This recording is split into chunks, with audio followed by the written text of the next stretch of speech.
Bonjour Sinou, bonjour à vous tous qui êtes avec nous. Merci beaucoup de nous rejoindre cet après-midi pour cette deuxième session, cette deuxième après-midi pour cet après-midi de notre forum professionnel de l'Union LFM. Et on est avec Sinou.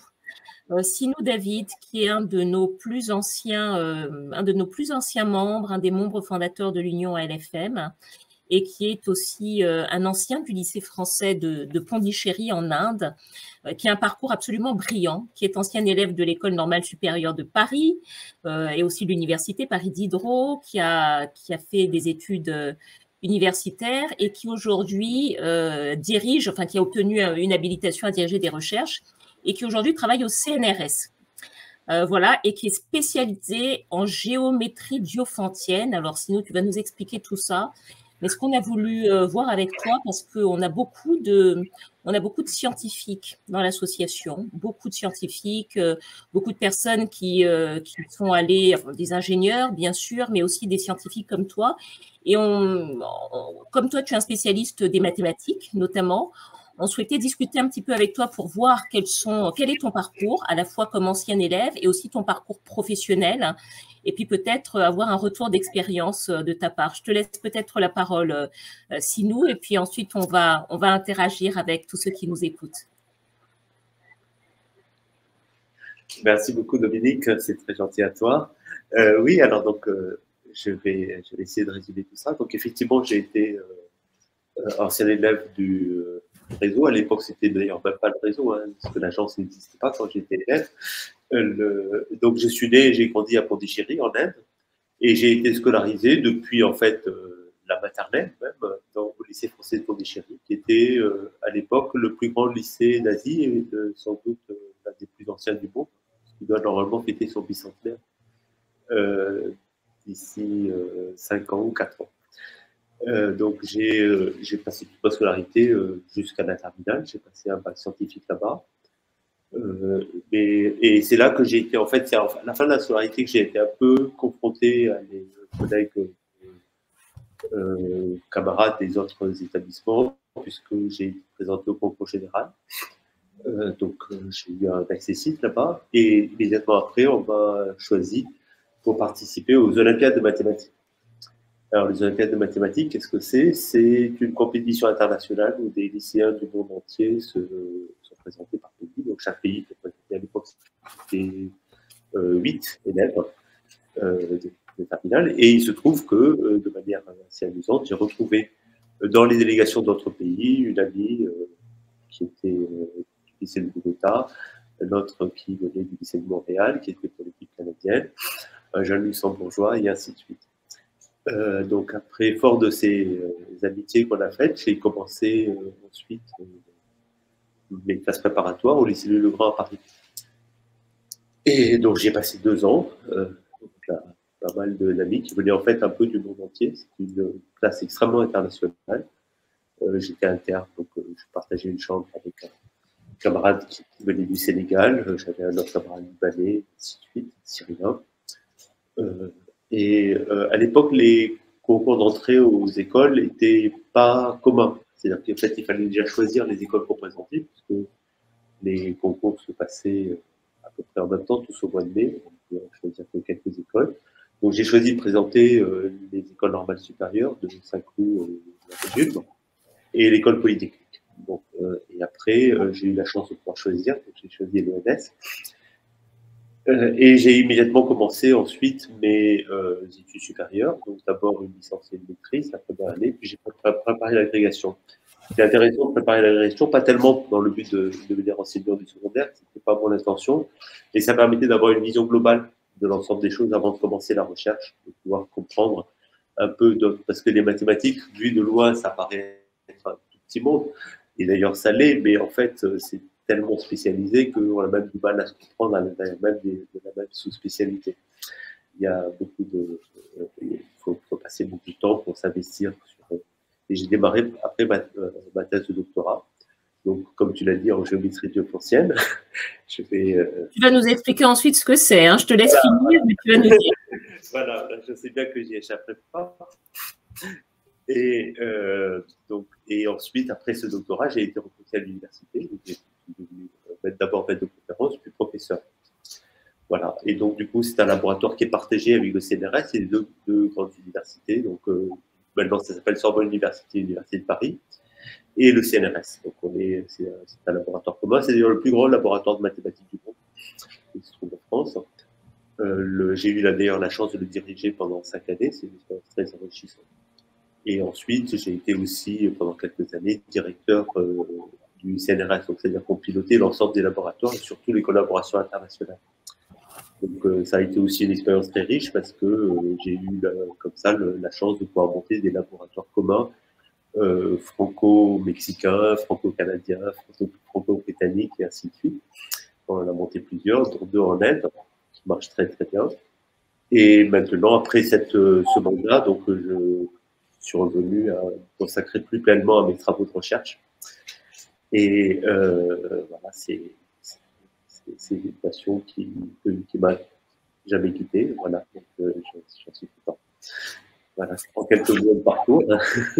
Alors, je pense que maintenant, tu sais que tu ne vas pas,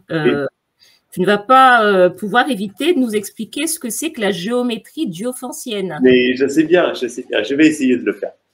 Alors, donc, Diophante, c'est un mathématicien grec. Donc c'est du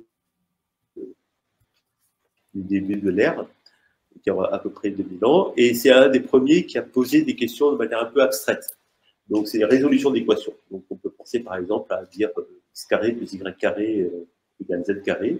C'est le triangle rectangle, c'est le théorème de Pythagore. Et en fait, la question, c'est de trouver les solutions de ces équations en nombre entier.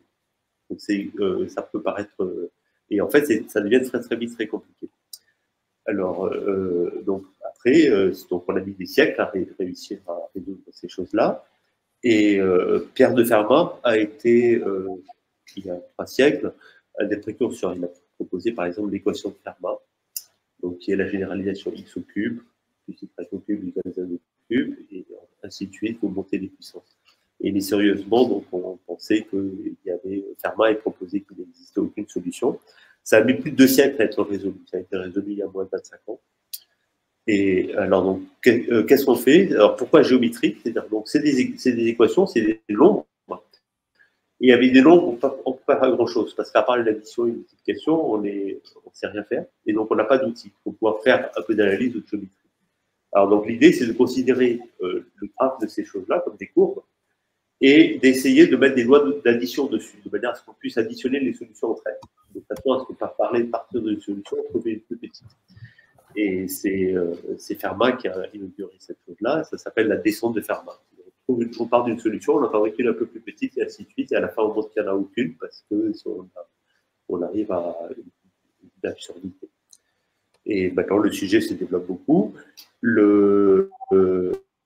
Ça a des applications très, très diverses. Hein. Par exemple, les questions de géométrie diophantienne, vous les retrouvez quand vous faites de la cryptographie, quand vous tapez votre code de carte bleue. Oui, voilà, parce que c'est ça, pardonne-moi, Sinou, c'est ça que je voulais te demander, c'est que justement, ces formules et cette géométrie diophantienne, c'est quoi les applications concrètement? Parce que ça, c'est les questions qu'on pose toujours aux mathématiciens. Et c'est voilà, à quoi ça sert? Quand on était au lycée, qu'on devait faire des exercices un petit peu compliqués, et on demandait, mais à quoi ça va nous servir tout ça? Voilà, voilà. Non, mais je comprends bien. C'est une question qu'on m'a souvent posée. Et c'est d'ailleurs curieux parce qu'on est aujourd'hui dans un monde où on ne peut plus se passer de mathématiques. Dans notre vie courante, en fait, on ne s'en rend pas compte, mais on en fait tout le temps. Par exemple, on met son ticket de métro dans la machine, il est validé, est-ce qu'il est encore valide, et ainsi de suite.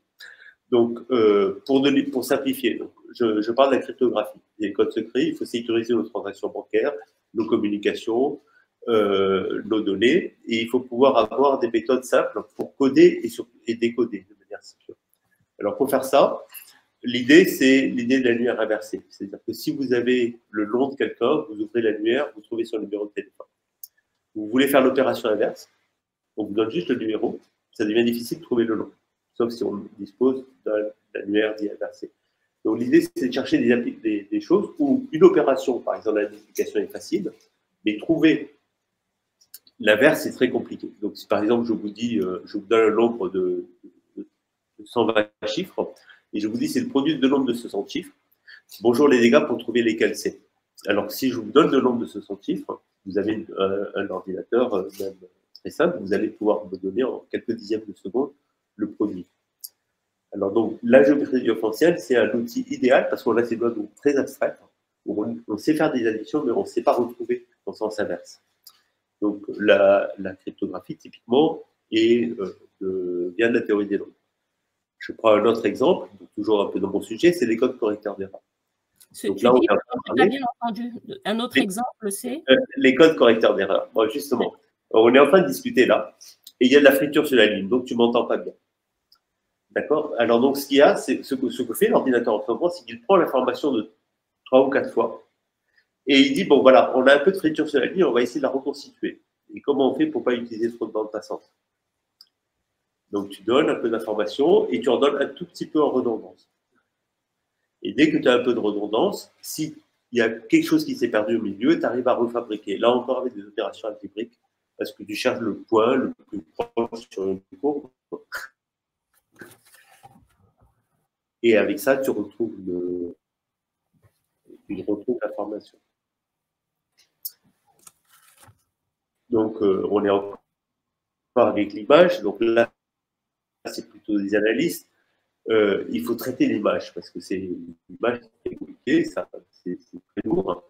Et donc, du coup, ça mangerait trop de bande passante. Donc, comment faire pour compresser l'image à partir de quelques pixels, refabriquer?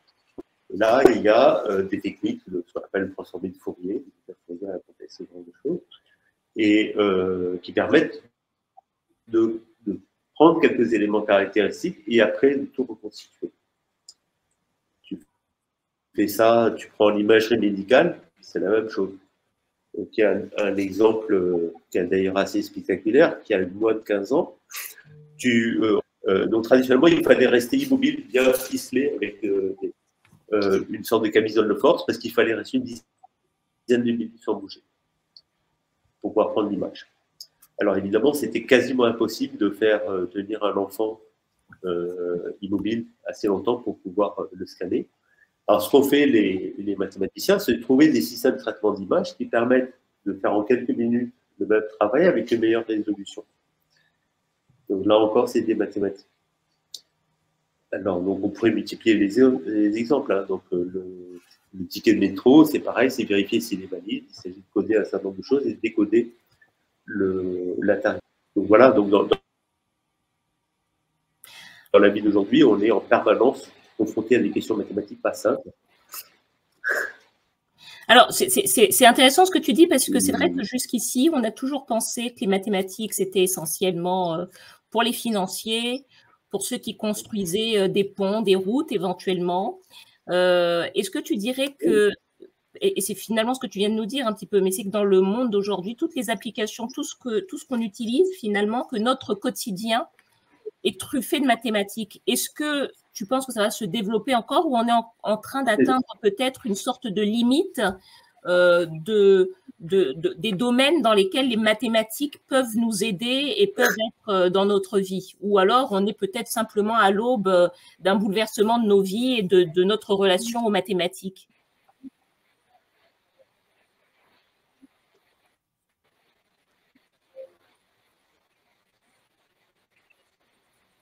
Non, je pense qu'on est au début. Hein, c'est très difficile. C'est déjà bénéfique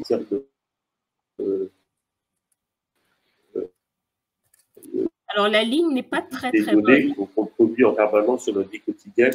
On peut reconstituer, on reçoit des caméras qui ne sont pas idéaux. Tu prends par exemple, je ne sais pas si tu t'es déjà arrivé de naviguer sur un téléphone portable. Oui. Au bout de quelques minutes, tu vas recevoir des publicités ciblées. Si tu as visité un magasin de chaussures, tu vas trouver des publicités sur des chaussures. C'est des magasins qui a trouvé un algorithme pour pouvoir, à partir de certaines données de recherche, fabriquer, vendre des publicités ciblées. Donc ça, c'est l'aube de... Donc maintenant, on est dans la révolution de l'intelligence artificielle. Quand tu prends l'intelligence artificielle, on parle par exemple de la voiture sans conducteur. Ça demande beaucoup d'informatique, mais aussi beaucoup de mathématiques. Alors le point, c'est qu'en ce moment, on développe ça.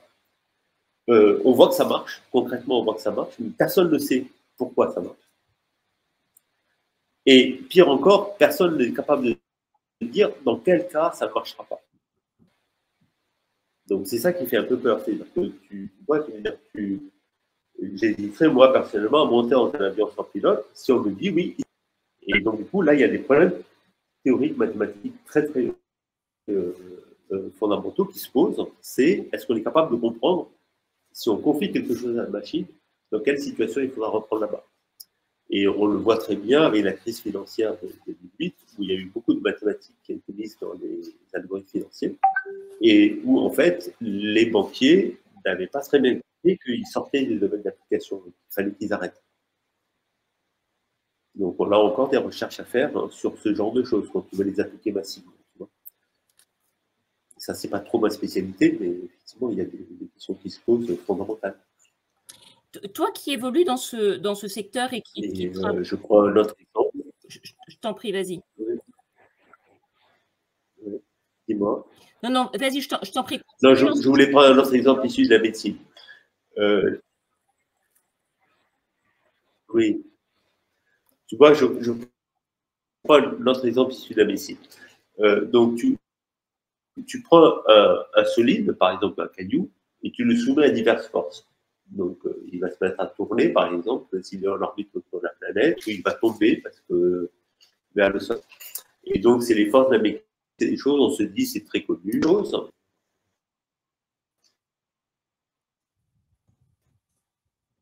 as eu la malchance d'avoir quelque part dans ton organisme. On le bombarde avec des forces, on lui presse dessus, on balance des rayons. Alors, ce qui se passe, c'est que tu te dis, je vais appliquer les mêmes. C'est que, en fait, comme c'est une cellule vivante, il y a un phénomène de mort cellulaire, justement, tu as balancé des rayons, ou un phénomène de duplication cellulaire. C'est-à-dire que le corps, le solide, il se met à bouger parce qu'il grandit tout seul. Et ça, si tu veux essayer de le modéliser, c'est des équations complètement différentes qu'on ne connaît pas encore. Donc là encore, c'est la médecine qui nous pose des questions qu'on ne sait pas résoudre. Et qu'il va falloir peut-être plusieurs dizaines d'années à étudier avant de savoir les résoudre. Pour pouvoir résoudre ça. Si nous, on a une question de Mylène Brica, qui dit effectivement les mathématiques sont partout. Par conséquent, est-ce que vous pensez qu'il est possible d'apprendre les mathématiques seul? Et elle ajoute, j'étais nulle en maths au lycée, mais je trouve qu'il serait dommage de ne pas s'y intéresser. Voilà, qu'est-ce que tu as à répondre à Mylène Sinou? Oui. Est-ce que c'est possible d'apprendre les mathématiques seul? Ce que j'ai à répondre. Alors oui, donc la réponse est à la fois oui et non. Alors c'est oui parce qu'évidemment maintenant on trouve beaucoup d'informations, on trouve des vidéos YouTube, des livres, des articles. On n'avait aucune chance de pouvoir le faire il y a 40 ans quand j'ai commencé. Mais maintenant l'information est partout, elle est au bout de notre. C'est possible. Le problème c'est comment les apprendre, quoi apprendre. Alors donc c'est là que ça se complique parce que ça paraît analytique, ça paraît abstrait. Des fois il faut passer des mois et des mois pour comprendre un truc et après pour s'apercevoir à la fin que c'est pas ce qu'on voulait. Et donc c'est ça qui décourage. Donc pourquoi on a besoin de guides, c'est pour nous dire quoi apprendre et où aller chercher l'information. Donc ça c'est pour l'instant on ne sait pas vraiment remplacer ça. Donc moi ce que je conseille quand quelqu'un veut apprendre seul, c'est de partir d'une question concrétiste et essayer de voir à partir de là quels sont les documents qu'on peut apprendre. Comme ça on a déjà une motivation. Voilà, je veux apprendre ça parce que je veux comprendre telle chose. Et après, on va chercher des documents qui se rapprochent le plus de la question qu'on se pose. Si on va l'apprendre de manière abstraite, c'est juste impossible. Il y a trop d'informations et c'est trop difficile. Moi-même, quand je regardais un problème mathématique un peu connexe à ma spécialité, je sais que si je décide de m'y intéresser, il faudra qu'il passe 3 mois. Justement, c'est un petit peu ce que... Donc, voilà, ça, c'est le défi. Je sois sûr que c'est vraiment ça dont j'ai besoin. C'est un peu, sinon, ce que dit, je crois qu'on est un peu en décalage, c'est un peu ce que disait Mylène quand elle dit moi, je suis nulle. Et c'est aussi ce qu'ajoute Michel Clark à Chi, qui dit pour moi, je pense que c'est peine perdue. Je garde la littérature avec un petit sourire, dit-elle. Oui. Mais bon, c'est des propos intéressants qui devraient motiver les scientifiques. Est-ce que ça veut. Il y a souvent cette idée reçue qu'il y a des gens qui sont bons en maths et qu'il y a d'autres qui ne seront jamais bons en maths. Moi, je confesse, sinon, que je n'étais pas bonne du tout en maths, que j'ai dû beaucoup travailler pour essayer d'avoir une note à peu près acceptable au bac. Mais c'est vrai que, si tu veux, cette distinction, on se dit, il y a les mathématiciens d'un côté et il y a les littéraires de l'autre. Oups, on n'est plus avec David.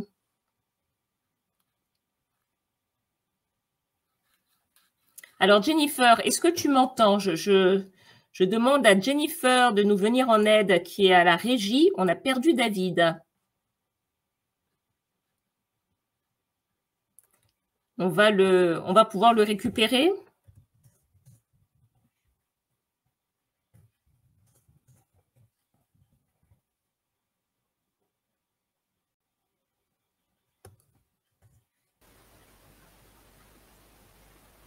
Oui, je suis là.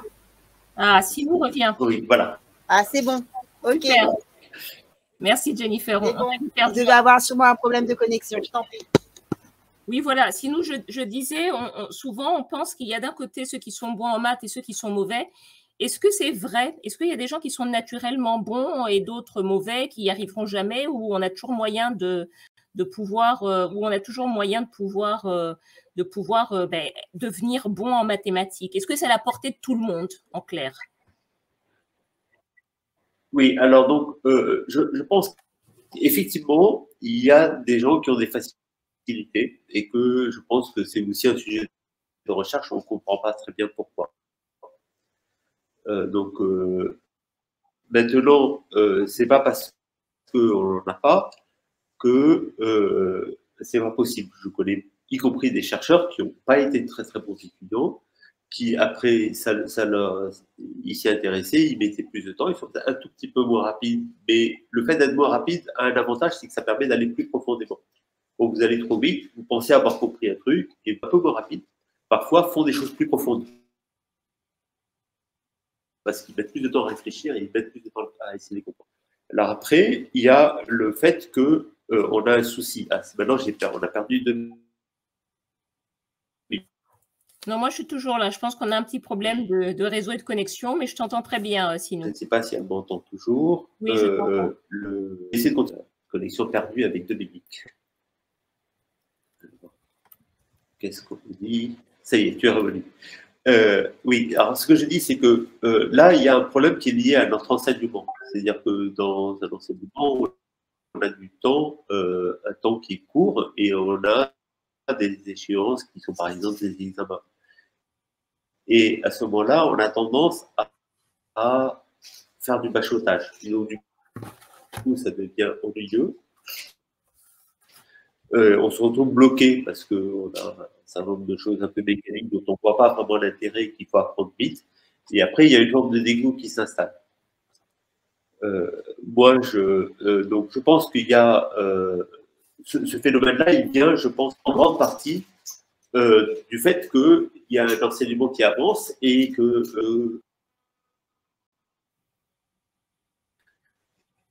il y a un temps de classe à faire, c'est bien de le faire. Je pense à peu près tout le monde peut y arriver, mais pas forcément à la même vitesse. Ça, c'est sûr. Il y a cette question, alors tu parlais de l'enseignement, c'est très intéressant. Peut-être avant de te poser cette question, je rappelle à ceux qui sont avec nous que… C'est un blocage qui est lié à notre système d'enseignement.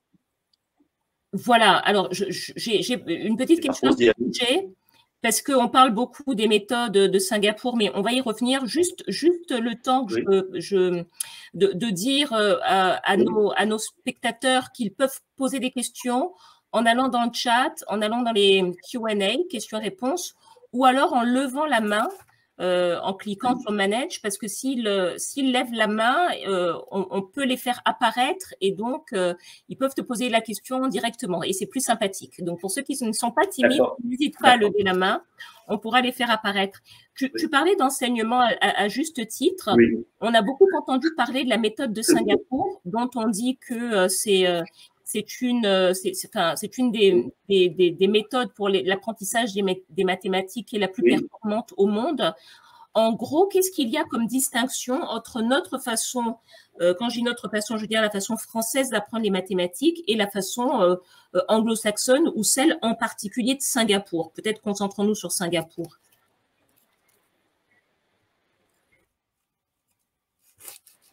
Oui, alors donc, pour résumer un peu, les méthodes de Singapour permettent, partent effectivement des questions concrètes, des questions concrètes pour essayer d'introduire les concepts derrière. Nous, on a plus tendance à commencer par poser les fondements, les grands axiomes, les grandes problématiques, et après tirer des conséquences. En partant du principe qu'un raisonnement logique, tout le monde est capable de le faire. Donc, je pense que c'est un peu une inversion de paradigme, qui est peut-être notre façon de faire était sans doute plus adaptée à l'enseignement tel qu'on le connaissait, disons, jusqu'en 1913 d'âge, parvenait au niveau du bac. Et donc, du coup, on avait une population qui était plus homogène du point de vue de la conception du raisonnement logique, qui avait été formé d'ailleurs par exemple avec du latin, du grec, et c'est où il y a une forme de déduction, une dissertation, pour les obligés de poser un raisonnement, une thèse, une antithèse, des choses comme ça. Et donc il y a une forme de logique. Et la méthode de Singapour est sans doute plus adaptée à un public plus varié, où on veut partir de manière plus intuitive. Alors, ensuite, je pense qu'il y a aussi une question de carrière d'enseignant secondaire n'est pas extrêmement attractive et que probablement, maintenant qu'on demande des emplois plus attractifs, par exemple dans la finance, dans l'assurance, dans l'industrie, et que par ailleurs, on a aussi des enseignants du premier degré, du primaire, qui ont une formation exclusivement littéraire. Moi, j'ai vu avec mes propres enfants, leurs instituteurs jusqu'au CM2 étaient absolument incapables de comprendre même ce qu'ils enseignaient à ce niveau-là. Et ça, évidemment, ça peut perturber beaucoup les enfants qui arrivent après au collège en n'ayant pas eu ces fondements. Je pense qu'à Singapour, par contre, ce qu'il faut, c'est qu'il faut très, très attention à des enseignants expérimentés. Et ça joue beaucoup. Avec une culture scientifique. Avec une culture scientifique. On a parmi les personnes qui écoutent Michel Clark-Hachi. Alors Michel, je m'adresse directement parce que je sais que vous êtes enseignante, même si vous n'êtes pas enseignante de mathématiques, mais je crois que vous avez été aussi dans un système anglo-saxon. Et c'est vrai que pour nous qui sommes dans un système scolaire à la française, on n'a pas forcément la double expérience des méthodes anglo-saxonnes et des méthodes françaises. Est-ce que vous, c'est quelque chose que vous avez touché du doigt, puisque vous êtes enseignante, Michel? Peut-être je vous laisse soit répondre dans le chat, soit peut-être lever, alors, puisque vous me répondez exactement, Michel, soit peut-être lever la main en appuyant sur Manage pour qu'on puisse vous faire, apparaître et prendre la parole. Ah, elle ne sait pas le faire. Voilà, ça y est. On va pouvoir voir Michel dans quelques secondes.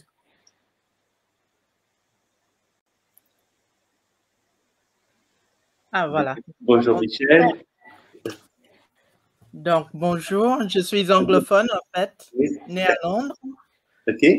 J'ai étudié dans les deux pays, à Paris et en Angleterre. Et c'est vrai, en tant que j'enseigne l'anglais, bien sûr, et en tant que professeur d'anglais, mais même par rapport aux autres matières, je vois bien que, par exemple, les élèves, ils n'aiment pas trop tenter des choses où ils ne sont pas 100% sûrs parce qu'ils ont peur de l'erreur, entre guillemets, d'être saqués par le prof parce qu'ils se sont trompés. Ou moi, je suis très mal placés pour le faire ou qu'ils soient corrigés par moi pour leur accent en anglais. Oui. Et moi, je leur dis, par exemple, je dis, bon, ça fait 20 ans que je suis en France. Vous entendez bien d'où je viens quand je m'exprime, oui.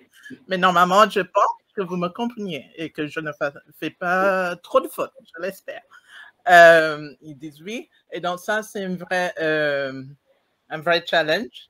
Et donc, vu qu'ils sont en section internationale, donc avec les méthodes anglaises, oui. Ça prend un certain temps pour qu'ils puissent, entre guillemets, s'adapter. Et je pense que c'est la raison pour laquelle, mais ça n'engage que moi, que le niveau des Français en général par rapport aux langues et à l'anglais en particulier, qu'ils ont toujours une idée très négative, comme moi pour les maths. Hein. Mais moi, les maths, c'est que mes professeurs, comme vous avez dit, ils étaient tellement, comment dire, c'était tellement facile pour eux qu'ils ne comprenaient pas. Pourquoi moi, je ne comprenais pas. Oui. Et donc, du coup, c'était une incompréhension jusqu'à l'année de 4e, je crois, où mon professeur de maths, enfin, un Australien, a expliqué les choses de manière à ce que je puisse comprendre. Ma mère était professeure de maths aussi, en passant. Donc, peut-être il y a un blocage psychologique.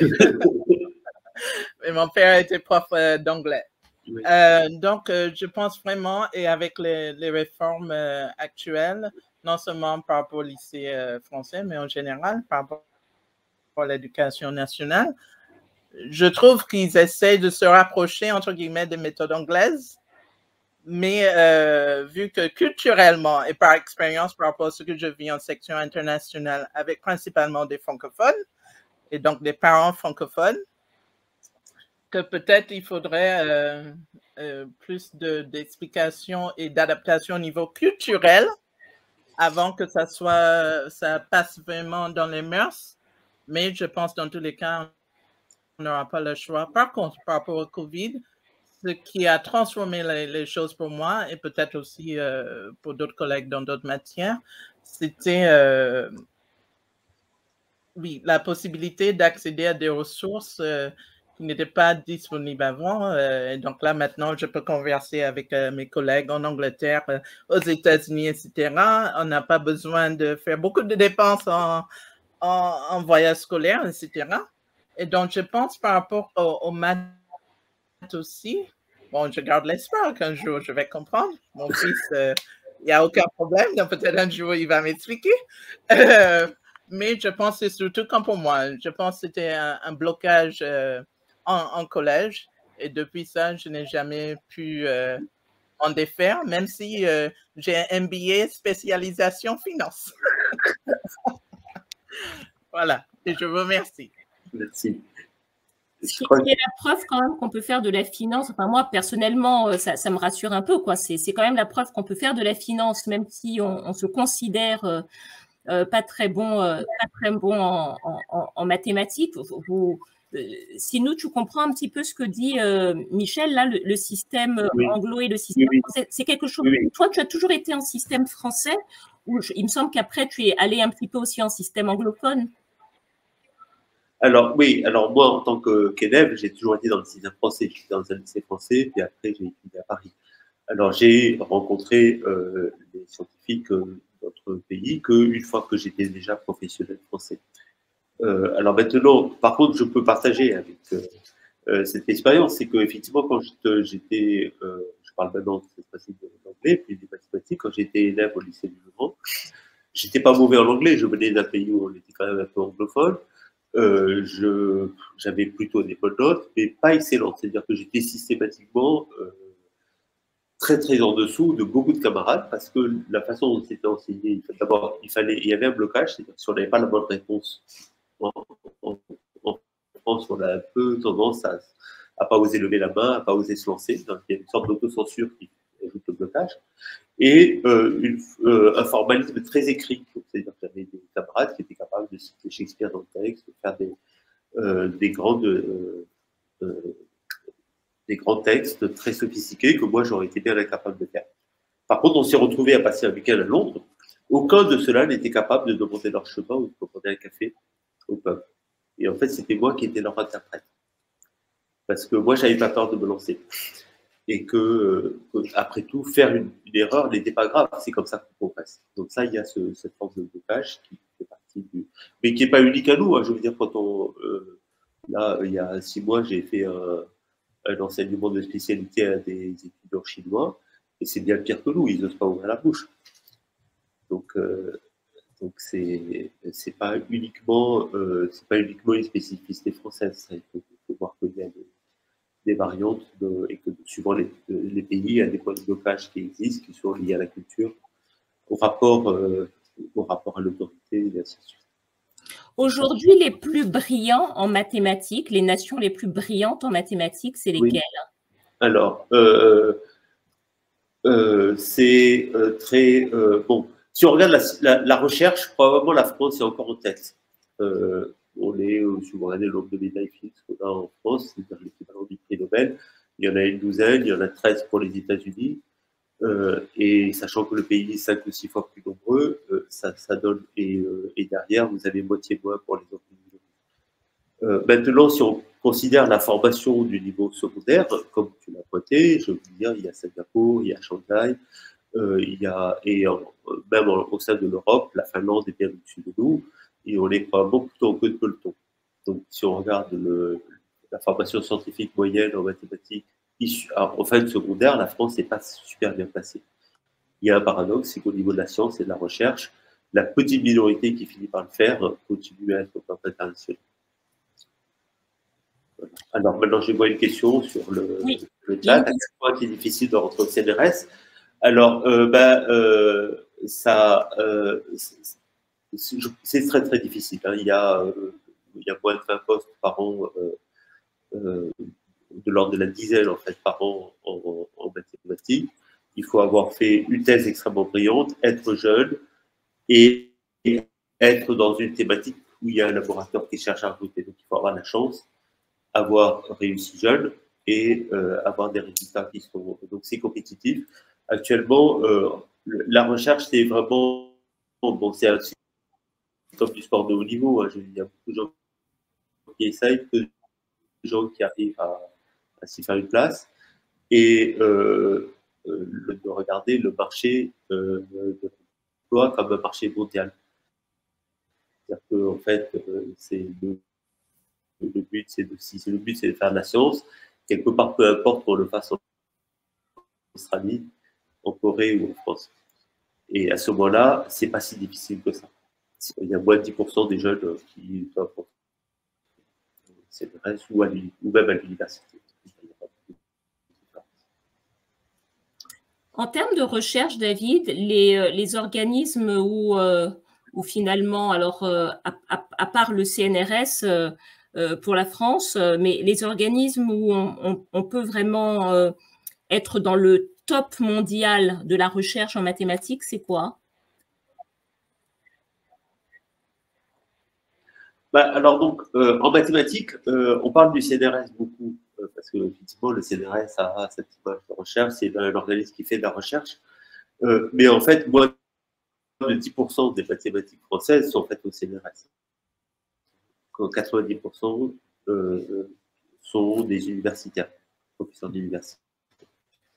Donc, ce qu'il y a, c'est que le CNRS fait office de coordinateur, il est présent dans les laboratoires. Il y a quelques chercheurs formellement chercheurs en CNRS, c'est-à-dire avec une fiche, j'ai pas été CNRS. Donc, les grandes universités, c'est-à-dire Sorbonne Université, l'Université d'Orsay, l'Université de Paris, les grandes universités de province, à peu près partout, le niveau est très très bon. Ça, c'est une spécificité française.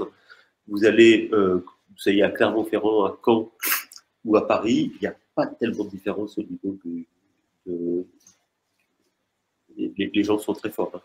Hein. Et c'est peut-être ça qui fait la spécificité de la France. Si vous regardez les USA, vous avez des très grandes universités comme Princeton, Harvard, MIT, Stanford, et derrière, vous avez des collèges où on fait un peu plus que de l'enseignement, mais pas beaucoup plus. L'hétérogénéité est beaucoup plus forte. Donc, contrairement aux idées reçues, la France, c'est bon partout, en fait.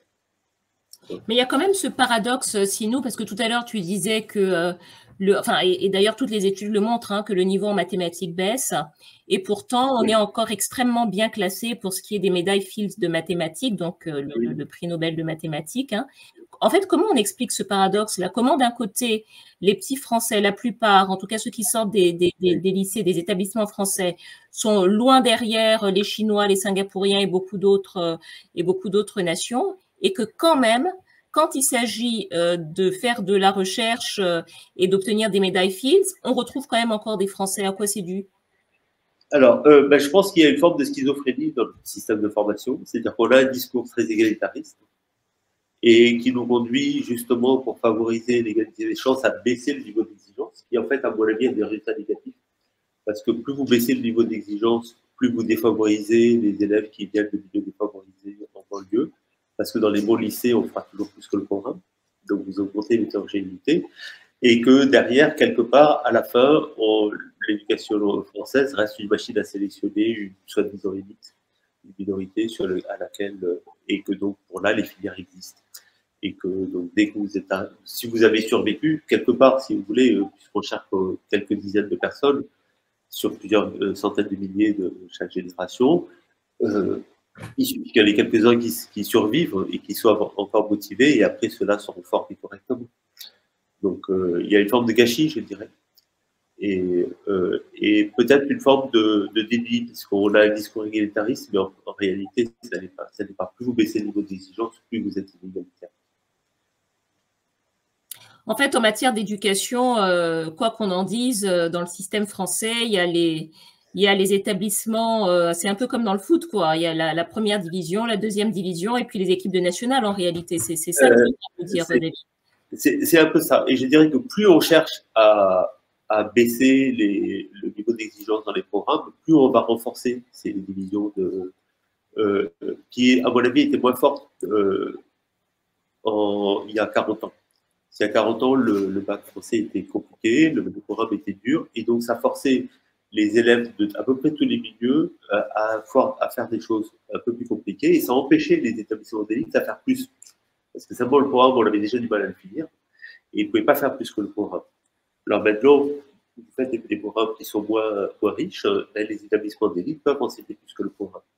Et donc, du coup, vous vous retrouvez à apprendre des choses différentes sur les droits. Donc, si vous voulez avoir une vision égalitariste, il faut demander plus de choses, sachant que ça peut paraître contre-intuitif, mais c'est un peu ça. C'est un peu ça qui fonctionne.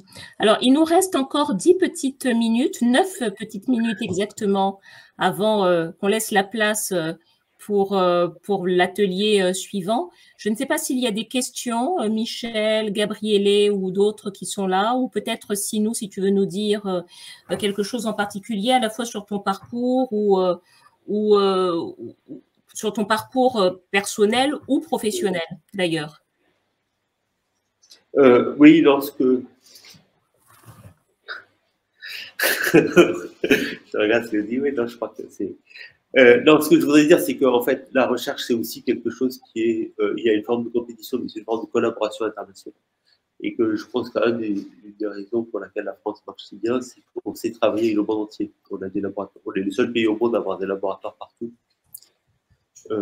Donc, on en a, je veux dire, au Chili, en Brésil, au Canada, au Mexique, en Europe, dans plusieurs pays, en Asie, à Tokyo, en Inde, à Singapour, et ainsi de suite. Et ça nous permet de travailler quelque part véritablement en réseau. C'est-à-dire que dès qu'on a ce qui marche dans la science, c'est la circulation des idées. Il faut que les gens se rencontrent, même s'il y a le Covid avec des Zooms, c'est le faux, et qu'on puisse en permanence être au courant des idées qui se développent ailleurs dans le monde. Je crois que ça, c'est une force qu'on a dans le système français. J'ai eu un peu de chance de participer à cette organisation, donc j'avais des responsabilités. Et ça, c'est vraiment un atout. Et quelque part, plus on renforcera la circulation des idées, plus on permettra la circulation des personnes, plus on aura une recherche performante. Gabriele. Tu as la parole, tu es avec nous. Merci beaucoup. Je m'excuse, je me suis connecté avec quelques minutes de retard, donc je risque de poser une question qui peut-être a été déjà affrontée. Mais ma curiosité est la suivante. Moi, je ne suis pas mathématicien, enfin, je suis statisticien qui n'est pas énormément loin des mathématiques, mais en réalité, au-delà de mon diplôme, je travaille surtout dans les sciences sociales et économiques. Et je travaille depuis de bonnes 15 années dans des projets de la direction de la recherche, de recherche et innovation, donc de la recherche scientifique et technologique de l'Union, de la Commission européenne. Et ma curiosité est la suivante. Contrairement aux autres directions générales de la Commission européenne, où il y a encore un certain niveau de trilinguisme entre français, anglais et allemand et parfois espagnol, dans la direction de la recherche et innovation, de la recherche scientifique et technologique, depuis au moins 10 ans, l'anglais est la seule langue qui est restée. Donc tout, absolument tout, les rapports, les conférences, les interventions, les documents, etc., se font exclusivement en anglais. Donc je voulais demander si vous...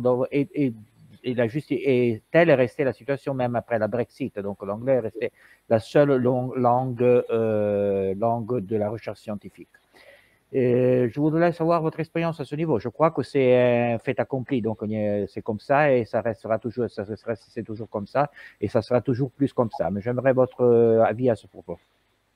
Oui, alors donc c'est un fait que depuis quelques décennies, la lingua franca en matière scientifique, c'est l'anglais.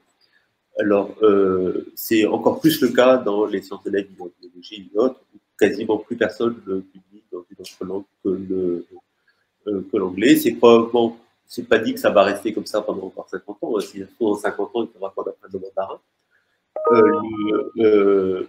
Mais il y a une exception mathématique. Et quelque part, ça vient du fait sans doute que l'école mathématique est puissante. Moi, la majorité de mes articles scientifiques, je les ai publiés en français. Mes publications sont en anglais quand par hasard j'ai un co-auteur. Par exemple, actuellement, je travaille avec une collègue japonaise qui a du mal avec le français, donc on écrit ensemble en anglais. Les publications sont lues, citées, et on est invité. Donc, ça je pense que si on a une chance forte dans une autre langue, la langue derrière va suivre. La question, c'est qu'actuellement, dans beaucoup de pays, par exemple, je prends l'exemple de l'Allemagne et les sciences de la vie, on a décidé d'abandonner l'allemand. Et donc, du coup, effectivement, on se dit, bon voilà, l'anglais, ça marche très bien, et ainsi de suite. Maintenant, si les scientifiques souhaitent et ont un pays qui a une puissance qu'il faut, ces choses-là peuvent changer. Je pense que c'est pas complètement ça. Mais effectivement, maintenant, c'est une question de facilité. Moi, actuellement, j'ai une conférence en Italie, effectivement, on parle tous en anglais. Quand il s'agit d'échanger sur nos travaux, on les présente en anglais, même si les articles ont été écrits en russe ou en japonais ou en français. Et je vois encore des publications dans beaucoup de langues, oui. Même si c'est difficile. Merci. À Bruxelles, effectivement, quand j'y allais régulièrement, on parlait anglais, c'est sûr. Merci beaucoup, Sinou. Gabriele, est-ce que je crois que Sinou a répondu à ta question? Parfaitement. Pas d'autres questions? Il nous reste encore 4 petites minutes avant qu'on laisse la salle pour l'atelier suivant. Sinou, est-ce que je te laisse le dernier mot peut-être? Non, ça va, je crois qu'on a dit ce qu'on avait à dire. Hein, donc, merci beaucoup, c'était très sympathique. Et puis, il ne faut pas hésiter si vous avez besoin de quelque chose, on peut être utile, on est toujours là pour être utile. Super, merci beaucoup. Et je rappelle aussi aux uns et aux autres, à ceux qui nous écoutent, que Sinou, donc, en plus d'être au CNRS, est un des membres fondateurs de l'association, un compagnon de route de l'association depuis longtemps. Et surtout, je rappelle aux uns et aux autres de ne pas hésiter à s'inscrire sur www.alfm.fr parce que c'est là où on a notre annuaire.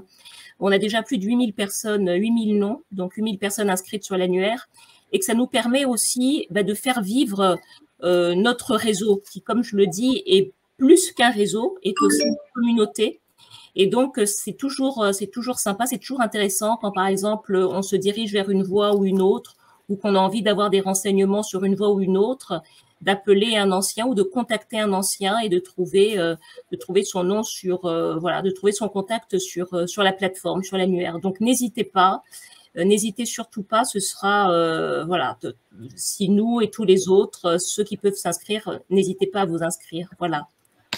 Merci beaucoup à tous. Juste un petit mot, puisque tu parles de la plateforme, je ne sais pas si moi j'y suis. Je crois que tu y es, sinon. Je pense que tu y es. Bon, mais peut-être que tu peux compléter ton profil. Merci à ceux qui ont bien eu la gentillesse de m'inscrire. Merci beaucoup. À bientôt tout le monde. À bientôt. Au revoir.